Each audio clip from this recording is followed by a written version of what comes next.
benefits as a lender contributing to this lending pool, CDP's lending pool. Okay. So the benefits as a lender are when you join the lending pool, there is additional income from the lending fee, and this lending fee is exempt from income tax. So you can earn a lending fee as a lender to the lending pool. Okay. And for the stocks that you have lent out, you can still sell them or transfer them out at any point of time. Okay, so you can lend it out and you can say that, hey, I want to transfer this stock to my children. You can still do so. You do not need to tell CDP that you are transferring it out. You do not need to tell CDP that you are selling the shares. So let's say, for example, you have 10,000 shares of stock A and 5,000 shares are on loan. You can still sell 10,000 shares all the same. There is no need to inform CDP. Okay. And like I said at the beginning of this whole webinar, as a lender, you will face CDP. You will not face the borrower. So CDP is required to return the amount, the quantity of securities that you have lent out to you, right? Regardless of whether the borrower can fulfill its obligation, this is part you do not need to worry about. CDP will have to return the securities to you as a lender. In a very exceptional situation, CDP will at least return you a cash equivalent of the securities that were lent out. Okay, we'll come to that in a while. Again, there are no fees for participating as a lender. Okay. So we talked about lending fee just now. So as a lender, you get to earn a lending fee, right? So lending fees are accrued on a daily basis, because one thing to note is that when we are part of a lending pool as a lender, our securities may not be lent out for long periods of time. It may be for a few days. The reason because the borrowers can be in a situation, like I mentioned before, where somebody oversells a certain stock and they are short. So let's say, for example, maybe sometimes I do have clients that are in this situation where they misread their CDP statements, where they see actually they have 6,000 shares and they see it as 8,000 shares. So they sell 8,000 shares and they are short of 2,000 shares. So what do? We borrow the securities from CDP as part of the, from the lending pool, so that our client will not end up in the buy-in process, right? So that part, the borrower only borrows the shares for 2 days. So lending fees are accrued on a daily basis, right? There is no fixed loan period. Sometimes it is 2 days. It can be longer, right? Certain financial institutions might borrow it for a longer period of time. So there's no fixed loan period. And for us individuals, when we look at our CDP statements, whether it's the paper statement or whether it's from CDP online access, you will see a separate section that says securities on loan. So, for example, you have 10,000 shares of stock A, right? And all 10,000 shares, let's say, are part of the scheme, okay? Are part of the lending pool. And at a certain point of time, 5,000 shares get lent out. So under your main free balance of shares, instead of 10,000, you will now see 5,000. And under the column that says securities on loan, you will see another 5,000. So you do have 10,000 shares to sell. However, on your statement, it can appear in 2 different columns. Okay. So this is the part where there's a separate section and it's deducted from your free balance. Okay. Doesn't mean that you don't have them. You still have your 10,000 shares. You can still sell them at any time. You can still transfer them out at any time, just that it appears under a separate section.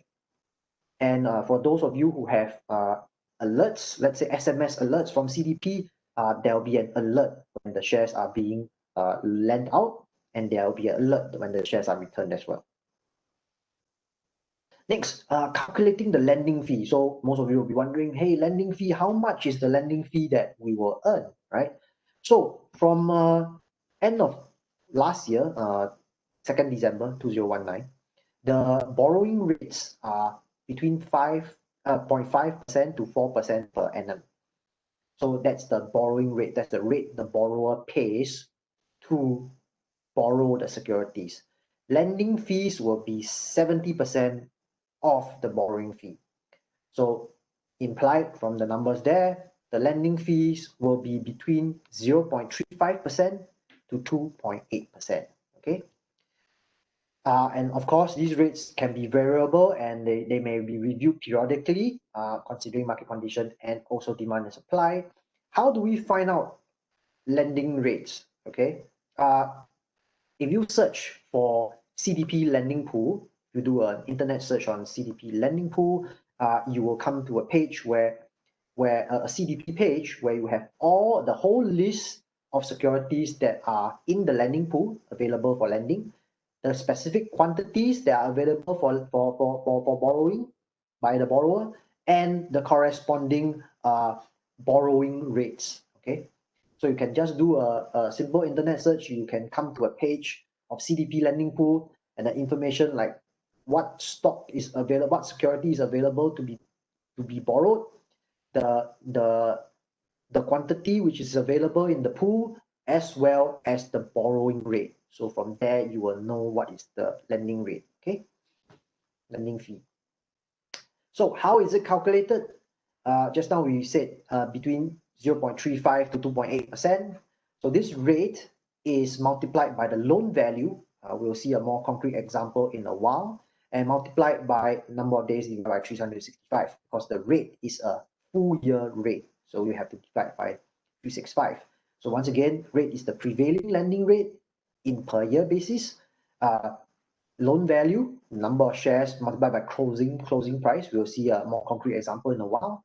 Number of days, like I said, it's calculated 1 day at a time. So usually it's 1 over 365, based on a 365-day year, whether it's a leap year or not.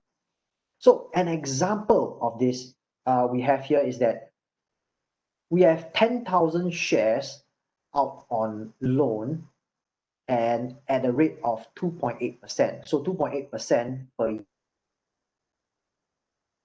in this case, right? So even though it's a public holiday, this is a hypothetical example. We start the loan on 1st of January and we end it on 3rd of January, let's say. So the loan is for 3 days in this case. So we take the closing price of the first day, let's say $10, okay, multiplied by, let's say, 10,000 shares. So you've got $100,000 loan value over here. And the second day, the price goes up. So closing price 10.20. So you got a 102,000 loan value. And then on the final day, the price goes up yet again, 10.40. So you have $104,000 loan value.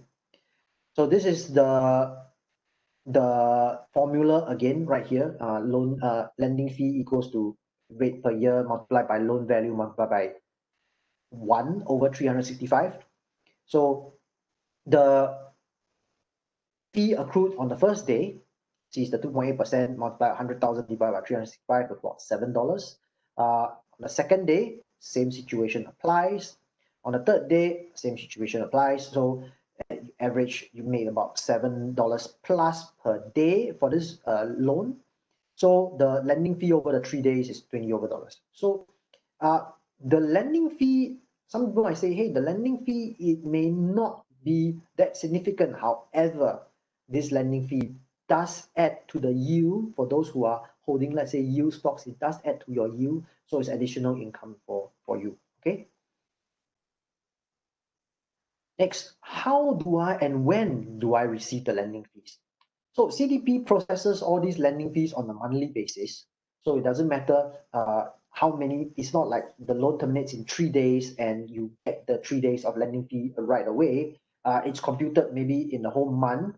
Your securities may not be lent out every day, right? So maybe you have 3 days here, another 3 days there, and you add up to maybe let's say 20 days, right? So it's computed on a monthly basis. They'll consolidate, and it will be credited directly into the account which you have linked, the direct crediting service by CDP. It will be credited into that bank account, just like your dividends. Okay. So I say again, the lending fees will be credited on a monthly basis into the bank account which you have signed up for direct crediting service with CDP. Okay, so make sure that bank account is updated. Yeah. So you can expect it on the 10th business day of every month. So somewhere in the middle of the month. So in the middle of the month, when you get a payout as part of this scheme, you will see that you will earn some fee every middle of the month, right? So the fee that is, let's say now is August, right? The fee that you accrue in August will be paid out in September, right? Somewhere in the middle of September. And the fees will reflect on the statements of the following month. So now it's August, you will see August fees in September statement, okay? Whether it's online statement or paper statement, you will see it in the following month statements and you'll receive it in the following month. So with the example here, fees earned in January will be shown in February statement and it's also received in somewhere in the middle of February for that case. So if you join the scheme now and you have something that is lent out in the next 2 days, everything will be consolidated. You will receive it in the middle of September and you will see it in September statements. Okay. So next, entitlements as a lender. So when just now in the first slide, we mentioned that the shares borrowing and lending scheme involves the temporary transfer of the securities from the lender to the borrower, right? And that also includes the change of name. So let's say Adrian is the shareholder, and there is and he's part of I'm part of the SBL scheme. So when my security is being lent out on the shareholder register, you do not see my name anymore, right? So what happens to that? What are my entitlements, you know, as a original shareholder, right? So even though legal ownership is transferred from the to the borrower from the lender will still maintain economic benefits such as your dividends, your bonuses, your rights issue, any other corporate action, you will still be entitled. Okay, so I say again, as a lender, even though for that period where your securities are being lent out and the securities are in the borrower's name, you will, as the original owner of the securities, you will still be entitled the economic benefits such as dividends, bonus issues, rights issues, whatever corporate actions such as this, okay? You will still be entitled all these corporate actions and economic benefits. However, you will not be able to attend the AGMs and you will not have any voting rights, okay? So I say again, because as a lender, there's a temporary transfer of ownership to the borrower. For that period of time, if there's any AGM or EGM, you'll not be able to attend and you will not have any voting rights. Okay. So some people will say, hey, attending AGM is very important to me. How do I, and voting is very important to me. How do I still maintain that? Okay. First way, of course, is to write to CDP at least 72 hours before the AGM or EGM, so that they can so-called recall the loan for you if the loan is being lent out for a longer period. That one we won't know at the point of time, right? So at least 72 hours, you have to write to CDP to make sure that that particular share is not on loan. The next easier way is right from the onset to when you sign up as part of the scheme, you indicate on the form, just now the form that we saw, section 3, you indicate on the form if you want to exclude this particular security from your lending pool, from the pool that you contribute to the lending pool. Okay, you want to exclude, or you want to exclude certain quantities, right? So if your purpose is to just attend the AGM, you might say that, oh, okay, I just want to keep 1,000 shares so that I can attend the AGM. That is fine as well. However, some people will say, hey, if I keep 1,000 shares, my voting is just for that 1,000 shares instead of the 10,000 shares that I originally have. So if you want to maintain the full voting rights of your quantity, then you might want to exclude the security altogether. Okay, so these are the few ways that you can still attend AGM or EGM and maintain your rights, and you will have to indicate. Okay, so we come to this part where there are the rare cases where loan securities are not returned. Once again, like I mentioned, the lender does not meet the borrower faces CDP, and the CDP faces the lender. So CDP is right in the middle of everyone, right? What if in the rare event that the borrower cannot cannot return the securities to CDP? Okay, this is what we are discussing right now. When the borrower cannot return the securities to CDP, lender cannot see the borrower, lender will not know such a thing would have happened. Okay, this is a rare event because sometimes the lending pool is very limited. There's a very small quantity being lent out. In order to counter the lending pool being very limited, this is why we are having sessions such as this, so that everybody knows about the SBL scheme and everybody contributes and makes the lending pool bigger, right? So that to prevent this kind of rare event, a lending pool might be limited, security might be illiquid. So when security is lent out to a borrower, typically it's for delivery of the shares to someone else, because maybe the borrower has sold short, right? So there is a need to borrow, and for the borrower to be able to return the securities, they need to buy back. So the counter might be illiquid, so the borrower may not be able to buy back from the market to return, right? Or the security is suspended, the borrower has no way of buying back, right? However, I do say that it's a very rare case, because the cash settlement will only be at the close of the 8th business day after this thing has happened. And for 8 business days, a lot of things can be done in such a situation. So from my 12 years of experience as a broker, typically when such situations may happen, when, let's say, our client is a borrower and the client is unable to return the security, okay, at a certain point of time, and we are at the start of the 8 business days to settle this issue, there can be a lot of things that can be done. We can help the client procure the securities from somewhere else, what we call off the market. So that counters the liquidity situation and the suspension situation. So there can be a lot that can be done within the 8 business days in order to settle the issue. So because of that, cash settlement in such cases is, the chances of it happening is very low. However, right here, because this is a common question that has come up in the various prior runs of this seminar, so we have to let everybody know the details of this situation right now, right? So I want to reiterate that are there cases where loan securities are not returned? Yes, but they are very, very rare, because a lot of things can be done within the 8 business days that are in between the failure to return the securities to the actual time when CDP will cash settle with the lender. Okay, so rest assured. Okay, next we move on to the advantages of a borrower under the SBL scheme. Okay, advantages of a borrower. How can one take advantage of the lending pool? I believe that for the first point, I have mentioned it before just now, where it is a very common situation where there is short selling in the market, whether it's deliberate or it's by mistake.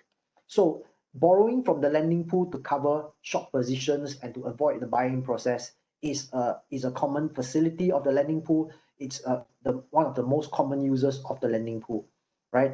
And sometimes, like I mentioned, short selling may not be accidental, it may be deliberate. So there are borrowers that have borrowed from the lending pool to short sell in the market, right? I personally have done that before. Well, it may not be for a long period of time, but it can be done, okay, as part of the SBL scheme. And very commonly these days as well, financial institutions that offer, let's say, direct market access CFDs, they borrow from the lending pool to have a pool of securities for their clients to shop the market. Right? So the main idea is to have securities on hand to sell in the market first, and the lending pool provides this facility.